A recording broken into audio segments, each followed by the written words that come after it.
From lashes for days with the viral Liquid Lash Extensions mascara to awakening your eyes with lift and color from the Brilliant Eye Brightener, Thrive Causemetics is the go-to when you want to amplify your everyday look. Plus, every product is 100% vegan, cruelty-free, and made with clean, skin-loving ingredients that work with your skin. And for every product purchased, Thrive Causemetics donates to help communities thrive. So every time you use your favorite Thrive Causemetics product, you're helping communities you care about too. Amplify your everyday. Go to thrivecausemetics.com/shine26 for an exclusive offer of 20% off your first order. That's Thrive Causemetics, CAUSEMETICS.com/shine26. You know that thing that you love? You'll find others geeking out about it on Facebook. Whether you're looking for community or inspiration, Facebook helps turn passion into action. Obsessed with running a marathon? Discover a neighborhood run club group. Start training and meet your new neighbor. Thinking about cooking more at home? Connect with meal prep groups to discover recipes in a new community. And as you're scrolling the feed, you may even find reels showing you top running shoes or the best tools for your culinary journey. This summer, find more on Facebook.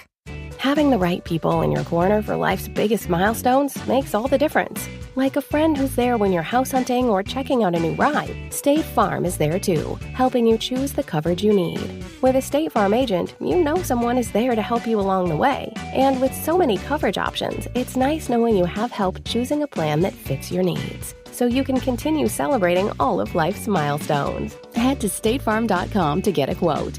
Like a good neighbor, State Farm is there.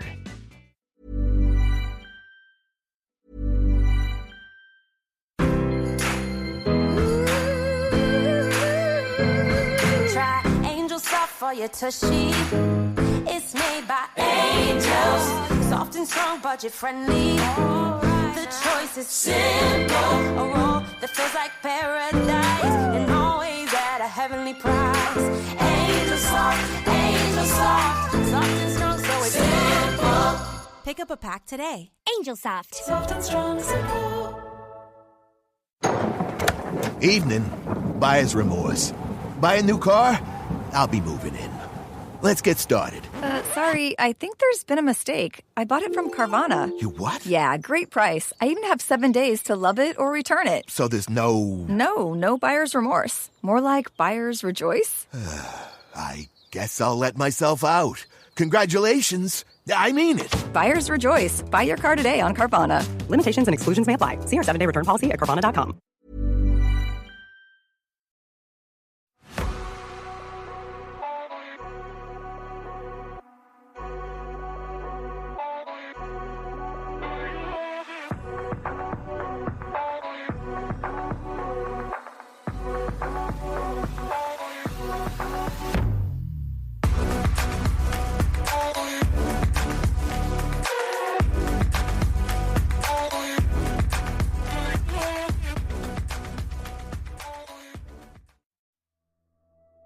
Hello, I'm Sarah. And I'm Toby. And welcome to day 10 of 14 Days of Summer Fear. I've got 2 stories to share today, and I will get straight into them. No chit-chat. Yeah, man. Are you ready for the first story? Yes, I am. Strange encounter in the Appalachian Mountains. So this happened about a year ago, when I'd recently picked up hunting from a good friend of mine. My father had bought a cabin, very secluded in the woods, about an hour from any town. It was about 15 acres with 2 cabins, and is located down a long gravel road off another long rural road, so very secluded and quiet. Anyways, me being 20 years old at the time, I wanted to be in the woods a lot, since we'd always lived in cities and whatnot. My friend that I mentioned before about getting me into hunting came up to visit me and helped me get set up for deer season. He got up to the house and we hung out for the day and relaxed for a bit. The next day, we got up pretty early and went out to Walmart to get some supplies. We bought a 2-man deer blind, some corn feed, some trail cams, and some ammo. We get back to the house at around 7 a.m. or so and pack up our bags to get ready to get the spot set up. Like I mentioned previously, my dad lives in about 15 acres in the Appalachian Mountains that quite literally borders the National Forest. Anyway, we hike up the ridge for what felt like 3 miles until we made it to the peak. My friend said that this would be a good spot to put the blind because we could see down both sides of the ridge and see the top pretty clearly. We got everything set up and put the corn out and finished it all around 10:30 a.m. We both agreed that we go back down to the house to grab some food and maybe go to town for a few hours. Not even 5 minutes of us walking back down the mountain, we heard what sounded like a huge branch of a tree fall like about 50 feet. We both stopped and looked behind us to see if we could see anything because it sounded like it was 30 yards behind us, like where we were just setting up at. We stayed still for about a minute before my buddy cracked a joke about a pretty hefty squirrel taking a tumble. Fast forward about a month when deer season is just getting started. I'd gone back to my dad's house for opening day. He was on a business trip in Dallas, Texas, and my buddy was in Florida visiting his parents. So it was just me, which I was totally fine with because I mostly like to be alone. So my plan is to get up at about 6 a.m. since the sun doesn't come up until around 7:30 to 7:45. It gives me enough time to get up to the ridge and get situated. Anyway, I get suited up and throw my bag on and grab my Henry 30-30 lever-action rifle. Dad wanted me to kill the first deer on the property with his cowboy gun. I got up the ridge at around 6:45, so still another hour left of darkness. The forest was dead quiet. I had noticed that when I first walked into the woods, it was not the usual crickets and insects chirping. It almost felt like I was in a soundproof box, and the crunching of the leaves and sticks that I was stepping on were like gunshots. I didn't think too much of it, because it was early morning and not midnight, so I thought it was probably normal up here. About another 10 minutes go by as I am in the blind and I hear what literally sounds like a full-grown bear howling straight screaming in pain, like he just lost a limb. My heart dropped instantly, and I held my breath to be as quiet as possible. I'm not stupid or believe in anything paranormal or cryptid. Let's get that straight here. So my initial thought is a bear. I don't hear any walking or noises for another 2 minutes of being quiet, so it kind of slips my mind and I go back waiting around. Probably 15 to 20 minutes before sunrise, I hear something big, buck-sized, walking around maybe 60 yards behind me. Adrenaline hits because I think I'm about to get a good one on opening day. I try to turn around as quiet as I possibly can to get eyes on this bad boy. Soon as I get about 120 degrees around, I see something standing up on its hind legs in the corner of my eye. I pause and try to be still. I'm curious as to what the heck this thing is I'm seeing. I immediately think I'm gonna have to shoot an agitated black bear. So I decide I'm gonna get ready to shoot this thing if I have to.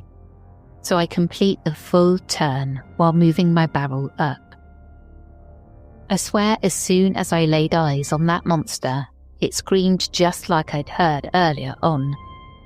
Every hair and pore on my body stood up, and I was frozen in fear, trying to make out what I was looking at. The thing got done with that scream for what felt like an eternity, and turned around and literally jump ran down the hill. Yes, jump ran. I don't know how to explain it. Every step was like me jumping 5 feet forward. Humanly impossible to have a lunge that long. And no, before you ask, it did not run away on 4 legs. That thing was sprinting on 2 legs like a man. I sat in that blind for the next 3 hours, frozen, trying to muster up the courage to get out of the blind and make the hike back down to the house. Eventually, I made it back down to the cabin, and of course nothing happened to me. I called my dad as soon as I got down there to tell him what the heck I'd just witnessed. And to this day, he still doesn't believe me. I've not gone up to that ridge to this day, and refuse to go up there to get the blind and cameras. I was looking on Apple Maps, and about 5 miles to the east is an Indian memorial / burial ground. Not sure if you guys know anything about these things, or about the Appalachian Mountains, or had any similar experiences. Today, I try and tell myself that it was just a big-ass bear with rabies or some sort of infection. There are so many of these hunting stories that people see the weirdness in the forests. And you gotta watch it when you're hunting, you really have. It's like the forest sends its protectors out to get you. Yeah. Are you ready for the second story? Yes, I am. This next story comes from a shared account online several years ago, and it begins in rural Newfoundland, when the person telling it was around 14 years old. At the time, he was living in a fairly isolated place. His family moved often because of the military, which meant friendships were difficult to keep. And he described himself as an anxious, lonely teenager who didn't find it easy to connect with other people. By the time this happened, he'd been in Newfoundland for a few years, living on a property edged by a river, with a huge stretch of forest behind it. It was a kind of woodland that seemed to go on forever. There were ATV trails running through it, and local kids sometimes used the area, so it was not unusual to hear voices from the trees. But the forest itself had a reputation in his own mind. He'd explored it alone many times, and he later said there were parts of it that felt deeply wrong. Abandoned places, strange swampy areas, old objects left behind, and stretches of wood that seemed to hold more than they should. By late August, his parents had started noticing activity near the back of the property. At night, they heard shouting and laughter coming from somewhere beyond the river. Sometimes they saw flashlights moving in the darkness and assumed it was the local teenagers messing around, maybe trying to get into the garage or steal beer. The boy had heard the voices too, usually in the evenings. A few kids calling out, talking somewhere just beyond sight, their voices carrying from the edge of the woods. At first he did not think much of it. Other children went into these woods. He just was not the kind of person to walk over and introduce himself. But after several weeks of hearing them, something changed. One afternoon, around 4 o'clock, he heard the voices again and decided to find out who was there. He crossed toward the woods and followed one of the ATV tracks in for a few hundred feet. Before long, he came across a boy. The boy said his name was Jack. He looked a little younger than the narrator, maybe by a year or two, and he was noticeably smaller. What stood out almost immediately, though, was his clothing. It was not just old or worn. It looked out of date, as if it belonged to another decade entirely. Bright colours, strange cuts, the kind of thing a teenager in the early 2000s would notice, even if he could not quite place why it felt wrong. Jack seemed surprised to see him, but not unfriendly. When the narrator explained that he'd been hearing them in the woods and had finally come to see what they were doing, Jack became excited and told him to follow. He said his friends were working on a project. A short walk later, they reached a clearing. The narrator knew the area fairly well from exploring alone, but this clearing seemed new to him, as if it had appeared in a part of the woods he thought he understood. There were 2 other boys there. One was around his own age and introduced himself as Elvis. The other, Lewis, seemed older by a couple of years. They told him they were building a fort or treehouse and asked if he wanted to help.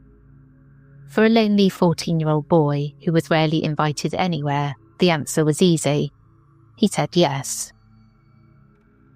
Over the next couple of weeks, he spent time with them in the woods. They used hatchets, saws, ropes and nails, and together they built something more impressive than a few branches leant against a tree. The structure had walls made from birch, a table, and a lookout built in one of the larger trees. To the narrator, it felt like a real place, a place that belonged to them. And for a while, things were good. The boys were friendly to him, kinder than he was used to. They included him, talked with him, let him help. And for someone who had been isolated for so long, that mattered. Yet the strange details never fully went away. Their clothes still seemed wrong. They looked like old hand-me-downs from the 1980s, with bright colours and odd shapes. One of the boys even wore something with shoulder pads.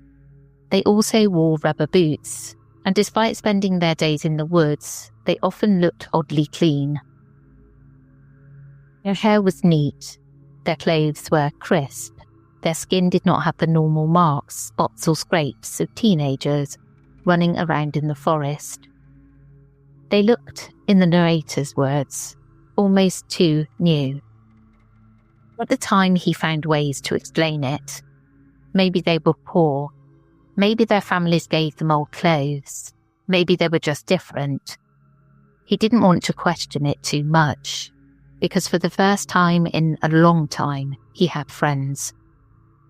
Still, there were things he could not quite make fit. The boys avoided talking about their home lives. They claimed to live nearby somewhere, up the hill, but they never invited him over and never showed him where. When he asked about school, Elvis insisted he went to the same one, but they didn't seem to know the same teachers, classmates or routines. It was as if they occupied the same town on paper, but not in reality. Then came the river. One day, after they'd been working on the fort, the narrator said he needed to go home and eat, since his house was close, and his parents often made more food than they needed. He offered to bring something back for them as well. But when he suggested they come with him, the mood changed sharply. The boys refused to cross the river. Not politely or casually, they became angry and insistent. One of them said something about it being bad luck to cross a stranger's river, which seemed strange, but the narrator did not push it. He went home alone, brought food back to the fort, and eventually they apologised for snapping at him. They said they were superstitious. He accepted that. After all, he wanted things to stay normal.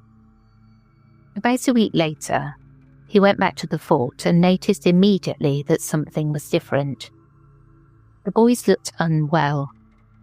Jack looked the worst. He was pale, exhausted, clammy, and seemed as if he had been badly ill. The others also looked rough, their hair greasy or wet-looking, their skin shiny, their clothes no longer crisp but damp and worn. Jack said it was just the flu, and the narrator tried not to make too much of it. They stayed together for a while, but the energy had changed. Elvis and Jack were coughing badly. Eventually, Lewis said they would see him the next day, and the boys left. That was the last time he saw them.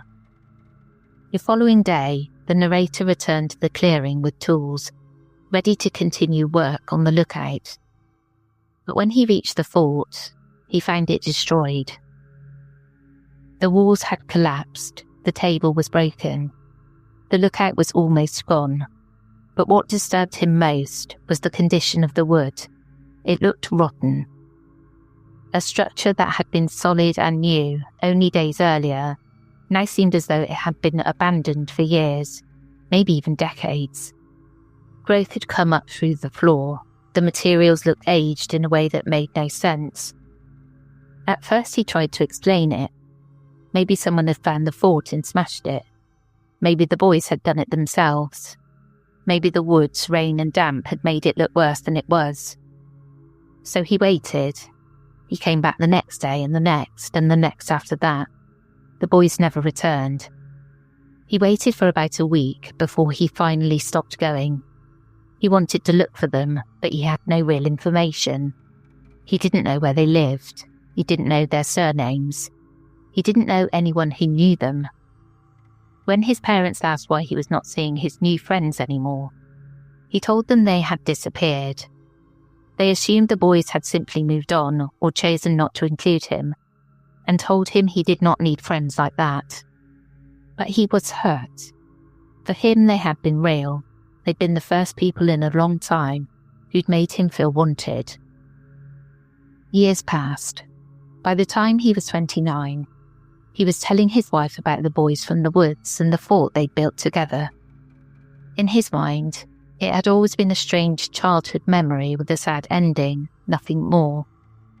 But as he described them, the old-fashioned clothes, the way no one else had ever seen them clearly, the fact they refused to cross the river, the ruined fort and sudden sickness, the way they vanished without a trace, his wife heard something different. She asked him whether anyone else had ever actually seen those boys. And when he thought about it, the answer was no.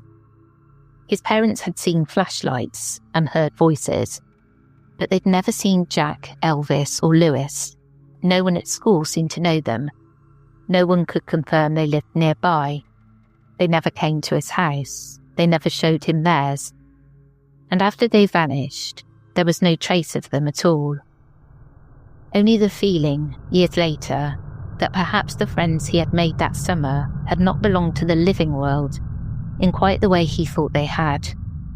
And maybe that is the saddest part of the story, because if they were ghosts, they were not frightening to him, not at first. They were kind. They gave a lonely boy somewhere to go and people to belong to, even if only for a little while.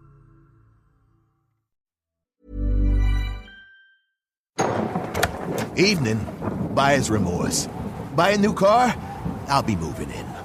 Let's get started. Sorry, I think there's been a mistake. I bought it from Carvana. You what? Yeah, great price. I even have 7 days to love it or return it. So there's no... No buyer's remorse. More like buyer's rejoice. I guess I'll let myself out. Congratulations. I mean it. Buyer's rejoice. Buy your car today on Carvana. Limitations and exclusions may apply. See our 7-day return policy at Carvana.com. Here's a tip for you. There's a podcast out there with fans waiting to be your next customer. They tune in every week, they trust the host, and that host wants to talk about brands like yours in their own words to their audience. The problem is, you just haven't been introduced yet. We're Acast, where that introduction happens. As the world's largest podcast marketplace, we let you browse shows, see who's listening, and book host-read sponsorships or run your own ads all from one platform. Transparent pricing, real-time data, complete control. Start advertising on podcasts by visiting acast.com/advertise. I found this story really unsettling. I do wonder if perhaps they died of some kind of disease with all the coughing and stuff. I don't know, just something really unsettling. And the bit where they kind of got a bit nasty about, no, we can't cross the river. Oh, I just don't like it. It's going to give me a few nightmares, I think, this story. Yeah. Creepy kids. Creepy kids are the worst, like the black-eyed children. I nearly said red-eyed children then. I think black is worse. Black eyes. Yeah. Ugh. Well, that's the end of this episode. I hope you enjoyed and we'll catch up with you again soon. We will indeed. We will catch you again tomorrow. Take care, everyone. Goodbye.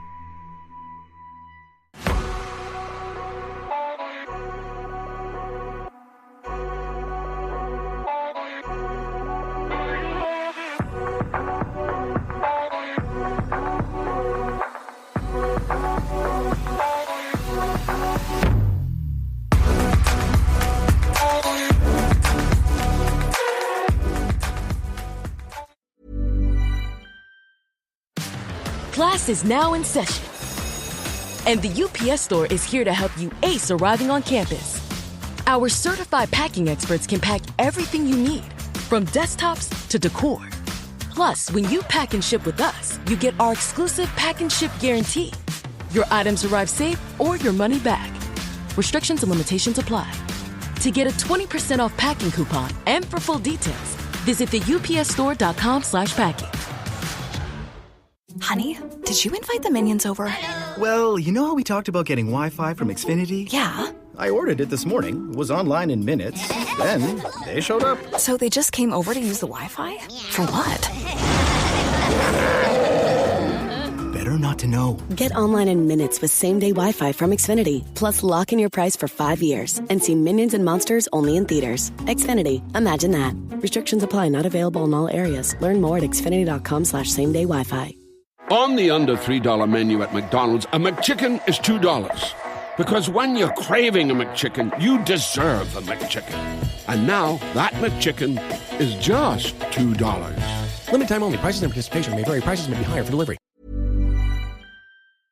The stories told on the Whispering Woods are inspired by historical records, witness reports, and local folklore.